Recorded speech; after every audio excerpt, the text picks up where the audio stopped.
నేతి బీరకాయలో నెయ్యి ప్రజాస్వామ్యంలో పర్ఫెక్ట్ ఆలోచన కరువు అవుతుంటుందేమో. ఓ వెర్రితనం ఏంటంటే ఇప్పుడు హోర్డింగులు, పోస్టర్లు ఇట్లాంటివి తీసేపించడంలో తప్పే లేదు. ఎందుకంటే జనాలకి చిర్రెత్తుకొస్తుంటుంది. రోజు ప్రతి స్తంభానికి అయ్యే ఎలాడుతూ ఉంటాయి.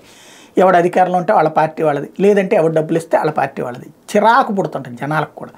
అవి తీసేపించింది ఎన్నికల సంఘం, హ్యాట్స్ ఆఫ్ చెప్పాలి. అదే సందర్భంలో స్టిక్కర్లు ఇవన్నీ తీపిస్తున్నారు, వెరీ గుడ్, అది తప్పు కూడా లేదు. కాకపోతే విగ్రహాలకు ముసుగులు వేయడం ఏంటో నాకు అర్థం కాల. రోడ్డు మీద విగ్రహం పెట్టారు, ఆ విగ్రహాలకు ముసుగేస్తే ఆలోచన మారిపోతుందా? ఇప్పుడు ఎన్టీఆర్ విగ్రహాలు, రాజశేఖర రెడ్డి విగ్రహాలు, రంగా గారి విగ్రహాలతో సహా అన్నిటికీ ముసుగులు వేపిస్తున్నారు. ఏంటి దానివల్ల ఒరిగేది అంటే అప్పటిదాకా ఉన్న విగ్రహాన్ని మర్చిపోతామా, లేకపోతే ఆ విగ్రహాన్ని చూడకపోతే ఓటేయడా జనం? అట్లయితే అంటే ఎందుకు వాళ్ళకి విగ్రహం అంటే అది చూసి ఇన్ఫ్లుయెన్స్ అవుతారంట. మరి గాంధీ గారిని చూస్తే ఇన్ఫ్లుయెన్స్ అవ్వం. గాంధీ గారు కూడా కాంగ్రెస్ పార్టీకి నాయకుడిగానే కదా పనిచేసింది, కాంగ్రెస్ పార్టీకి అధ్యక్షుడిగా కూడా చేశారు కదా గాంధీ గారు. మరి గాంధీ గారి బొమ్మలు, గాంధీ గారు జాతిపిత ఎవరన్నారు? ఎవరో ఒక పెద్ద ఆయన అన్నాడు కాబట్టి జాతిపిత అయిపోయారు. కాబట్టి ఆయన విగ్రహాలు మరి కాంగ్రెస్ పార్టీకే కదా ఆయన పనిచేసింది. మరి ఆయన వల్ల కాంగ్రెస్ పార్టీకి ఓట్లు వేసేస్తారా?